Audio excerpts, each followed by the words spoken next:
ನಮಸ್ಕಾರ. ರಿವ್ಯೂ ಚಾನಲ್ಗೆ ಸ್ವಾಗತ. ನಾನು ಸೌಖ್ಯ ಗಾಂವ್ಕರ್. ಮೊದಲ ಬಾರಿ ವಿಜಯೇಂದ್ರ ಯತ್ನಾಳ್ ಅವ್ರಿಗೆ ಓಪನ್ ಚಾಲೆಂಜ್ ಹಾಕಿದ್ದಾರೆ, ಅದು ಕೂಡ ಅವರದ್ದೇ ಜಿಲ್ಲೆಯಲ್ಲಿ ನಿಂತು. ಇದು ರಾಜ್ಯ ಬಿಜೆಪಿಯಲ್ಲಿ ನಡೀತಾ ಇರುವಂತಹ ಈ ಅತ್ಯಂತ ಮಹತ್ವದ ಬೆಳವಣಿಗೆ ಹೊತ್ತಲ್ಲಿ ಗಮನ ಸೆಳೀತಾ ಇದೆ. ವಿಜಯಪುರದ ಕಾರ್ಯಕ್ರಮದಲ್ಲಿ ವಿಜಯೇಂದ್ರ ಬಿಗ್ ಸ್ಟೇಟ್ಮೆಂಟ್. ಮಾಹಿತಿ ಮುಂದೆ ಇಡ್ತಾ ಇದೀವಿ, ಮಿಸ್ ಮಾಡಿದ್ರೆ ನಮ್ಮ ಚಾನಲ್ನ ಸಬ್ಸ್ಕ್ರೈಬ್ ಮಾಡಿ, ಹಾಗೆ ನಿಮ್ಮ ಅಭಿಪ್ರಾಯ ಕಮೆಂಟ್ ಮಾಡಿ ತಿಳಿಸಿ. ಎಸ್ ವೀಕ್ಷಕರೇ, ರಾಜ್ಯ ಬಿಜೆಪಿಯಲ್ಲಿ ಲೋಕಸಭಾ ಚುನಾವಣೆ ಹೊಸ್ತಿಲಲ್ಲಿ ವಿಜಯೇಂದ್ರ ವರ್ಸಸ್ ಯತ್ನಾಳ್ ಸಮರ ಜಟಾಪಟಿ ತಾರಕಕ್ಕೇರ್ತಿರೋ ಹೊತ್ತಲ್ಲಿ, ಹೈಕಮಾಂಡ್ಗೆ ಇದು ತಲೆನೋವಾಗಿ ಪರಿಣಮಿಸಿರೋ ಹೊತ್ತಲ್ಲಿ ವಿಜಯೇಂದ್ರ ವಿಜಯಪುರಕ್ಕೆ ಧುಮುಕಿ ಯತ್ನಾಳ್ ಅಖಾಡದಲ್ಲಿಯೇ ಗುಡುಗಿ ಬಂದಿರೋದು. ಬಣಜಿಗ ಸಮಾವೇಶ ಬಹಳ ಗಮನ ಸೆಳೆದಿದೆ. ಈ ಕಾರಣದಿಂದಾಗಿ ಬಣಜಿಗ ಸಮಾವೇಶಕ್ಕೆ ನನ್ನನ್ನು ಬರದಂತೆ ತಡೆಯಬೇಕು ಅಂತ ತುಂಬಾ ಜನ ಪ್ರಯತ್ನ ಪಟ್ಟರು, ಆದರೆ ಬರಲೇಬೇಕು. ಅದು ಹೇಗೆ ತಡಿತಾರ ನೋಡೋಣ, ಬಂದೇ ಬರ್ತೀನಿ ಅಂತ ಬಂದಿದ್ದೀನಿ. ಬಹಳ ಸಂತೋಷದಿಂದ ಈ ಕಾರ್ಯಕ್ರಮಕ್ಕೆ ಬಂದಿದ್ದೀನಿ. ಬಣಜಿಗ ಸಮುದಾಯಕ್ಕೆ ಕೈ ಎತ್ತಿ ಮುಗಿತೀನಿ ಅಂತ ಮಾತು ಶುರು ಮಾಡಿದಂತಹ ವಿಜಯೇಂದ್ರ ಅವರು ಬಿಡಿ ಜತ್ತಿ ಅವರಿಂದ ಹಿಡಿದು ಬೊಮ್ಮಾಯಿ ಅವರವರೆಗೆ ಸಮಾಜ ಒಂದುಗೂಡಿಸುವಂತಹ ಕೆಲಸ ಮಾಡ್ಕೊಂಡು ಬಂದಿದ್ದಾರೆ. ಒಗ್ಗಟ್ಟಿನ ಮಂತ್ರ ಪಠಿಸಿದ್ದಾರೆ. ಬಸವಣ್ಣನವರ ತತ್ವವನ್ನು ಯಥಾವತ್ತಾಗಿ ಪಾಲಿಸ್ಕೊಂಡು ಬಂದಿರುವಂತಹ ಸಮುದಾಯ ಇದು.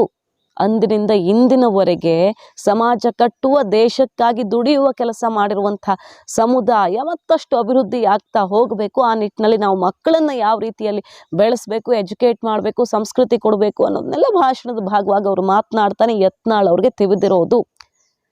ಕೆಲವರು ಸಮಾಜ ಒಡೆಯುವ ಪ್ರಯತ್ನ ಮಾಡೋರು ಇರ್ತಾರೆ, ಆದರೆ ಈ ಸ್ವಾರ್ಥಕ್ಕೆ, ದ್ವೇಷಕ್ಕೆ ಹೆಚ್ಚು ಸಮಯ ಕೊಟ್ಟಷ್ಟು ಅಭಿವೃದ್ಧಿ ಕುಂಠಿತವಾಗ್ತಾ ಹೋಗುತ್ತೆ. ಹೆಚ್ಚು ಸಮಯ ನಾವು ಆ ಕಡೆ ಕೊಡಬೇಕೆ ಹೊರತು ದ್ವೇಷ ಸಾಧನೆಗೆ ಅಲ್ಲ. ನಾನು ಇಲ್ಲಿ ಬಂದೇ ಬರ್ತೀನಿ ಅಂದ್ಕೊಂಡು ಬಂದಿದ್ದೀನಿ, ಅತ್ಯಂತ ಖುಷಿಯಿಂದ ಬಂದಿದ್ದೀನಿ ಅಂತ ಸವಾಲ್ ಹಾಕಿರೋದು. ಮಾತಿಗೂ ಕೂಡ ಯತ್ನಾಳ್ ಅವ್ರಿಗೆ ಪರೋಕ್ಷವಾಗಿ ಕುಟುಕಿದ್ದಾರೆ. ವಿಜಯೇಂದ್ರ ಅವರಿಗೆ ಕಾರ್ಯಕ್ರಮಕ್ಕೆ ಬರಬಾರ್ದು ಅಂತೇಳಿ ಕೆಲವು ಪ್ರಯತ್ನ ಮಾಡಿದ್ರು.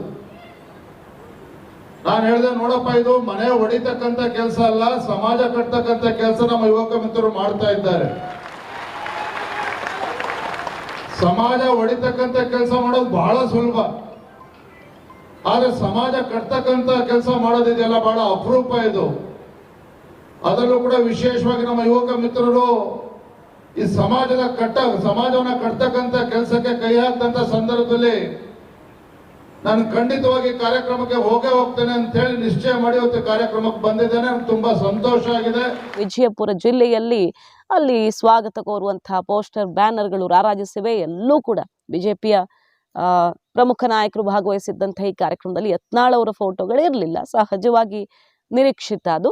ಒಂದ್ ಕಡೆ ಪಂಚಮಸಾಲಿ ಸಮುದಾಯದ ಸ್ವಾಮೀಜಿಗಳಿಂದ ಬಂದಿರುವ ಸಂದೇಶ, ನಮ್ಮನ್ನ ಇಷ್ಟು ದೊಡ್ಡ ಸಂಖ್ಯೆಯಲ್ಲಿರುವಂತಹ 80 ಲಕ್ಷ ಸಂಖ್ಯೆಯಲ್ಲಿರುವ ನಮ್ಮನ್ನ ಎದುರು ಹಾಕೊಳ್ಳುವಂಥ ತಾಕತ್ತು ಬಿಜೆಪಿಗಿದೆಯಾ, ಒಂದ್ಸಲ ತಪ್ಪು ಮಾಡಿ ಪೆಟ್ಟು ತಿಂದಿರುವಂತಹ ಬಿಜೆಪಿಗೆ ಆ ತಾಕತ್ತಿದೆಯಾ ಅನ್ನುವಂಥ ಮೆಸೇಜ್ ಕೊಟ್ಟು ಸೆಡ್ ಹೊಡೆದಿರೋ ಹೊತ್ತಲ್ಲಿ ವಿಜಯೇಂದ್ರ ವಿಜಯಪುರದಲ್ಲೇ ಬಣಜಿಗ ಸಮುದಾಯದ ಸಮಾವೇಶದಲ್ಲಿ ಗುಡುಗ ಬಂದಿರೋದು. ಸಮಾಜವನ್ನು ಒಗ್ಗೂಡಿಸಬೇಕೇ ಹೊರತು, ವೀರಶೈವರು ಲಿಂಗಾಯತರು ಒಂದಾಗಬೇಕೇ ಹೊರತು ಉಪಪಂಗಡಗಳ ಹೆಸರಲ್ಲಿ ಒಡೆದಾಳುವಂಥ ಕೆಲಸ ಆಗಬಾರದು ಅಂತ ಅಲ್ಲೇ ನಿಂತು ನನ್ನನ್ನು ಯಾರು ತಡೆಯೋಕೆ ಸಾಧ್ಯ ಇಲ್ಲ, ತಡೆಯೋಕೆ ನೋಡಿದ್ರು ಆದ್ರೆ ಬರಲೇಬೇಕು ಅಂತ ಬಂದಿದ್ದೀನಿ ಅಂತ ಹೇಳೋ ಮೂಲಕ ಯಾರೂ ನನ್ನನ್ನು ಕಟ್ ಹಾಕೋಕೆ ಸಾಧ್ಯವಿಲ್ಲ ಅನ್ನುವಂಥ ಬಿಗ್ ಮೆಸೇಜನ್ನು ಕೂಡ ಕೊಟ್ಟು ಬಂದಿದ್ದಾರೆ. ಬಾಗಲಕೋಟೆ ಮತ್ತು ವಿಜಯಪುರದಲ್ಲಿ ಒಂದಿಷ್ಟು ಪ್ರಮುಖ ಕಾರ್ಯಕ್ರಮಗಳಲ್ಲಿ ವಿಜಯೇಂದ್ರ ಭಾಗಿಯಾಗಲಿದ್ದಾರೆ. ಸದ್ಯದಲ್ಲಿಯೇ ಸುಮಾರು ಕಾರ್ಯಕ್ರಮಗಳನ್ನು ಹಮ್ಮಿಕೊಳ್ಳಲಾಗಿದೆ. ಯಾಕಂದರೆ ವಿಜಯೇಂದ್ರ ಅವರು ಯತ್ನಾಳ್ ಪ್ರಭಾವ ಇರುವಂಥ ಜಿಲ್ಲೆಗಳಲ್ಲಿ ಯತ್ನಾಳ್ ವಿರೋಧಿ ನಾಯಕರ ನೇತೃತ್ವದಲ್ಲಿ ಈ ಹಲವು ಕಾರ್ಯಕ್ರಮಗಳನ್ನು ಯಶಸ್ವಿಗೊಳಿಸುವಂಥ ಒಂದು ಮಾಸ್ಟರ್ ಪ್ಲಾನನ್ನು ಹಾಕ್ಕೊಂಡಿದ್ದಾರೆ. ಆ ಮೂಲಕ ಆ ಜಿಲ್ಲಾ ಬಿಜೆಪಿಯಲ್ಲೂ ಕೂಡ ಯತ್ನಾಳ್ ಪವರ್ ಕಡಿಮೆಯಾಗಬೇಕು, ಅವ್ರ ಮೂಲೆ ಗುಂಪಾಗಬೇಕು ಅನ್ನೋ ಲೆಕ್ಕಾಚಾರ ಇರಬಹುದು.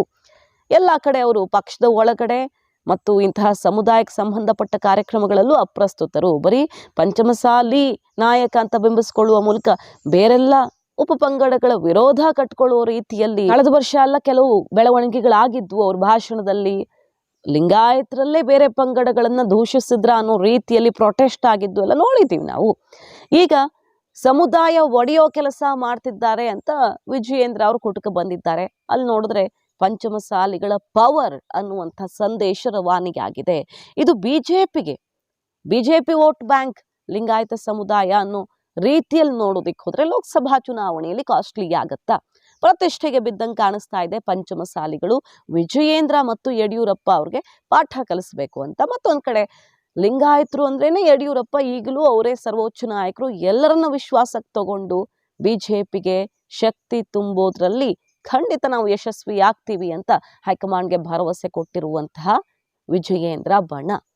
ಸೊ ಯಾರ ಕೈ ಮೇಲಾಗುತ್ತೆ ಅನ್ನೋದು ರಾಜ್ಯ ಬಿಜೆಪಿಯ ಭವಿಷ್ಯವನ್ನು ನಿರ್ಧರಿಸಲಿದೆ.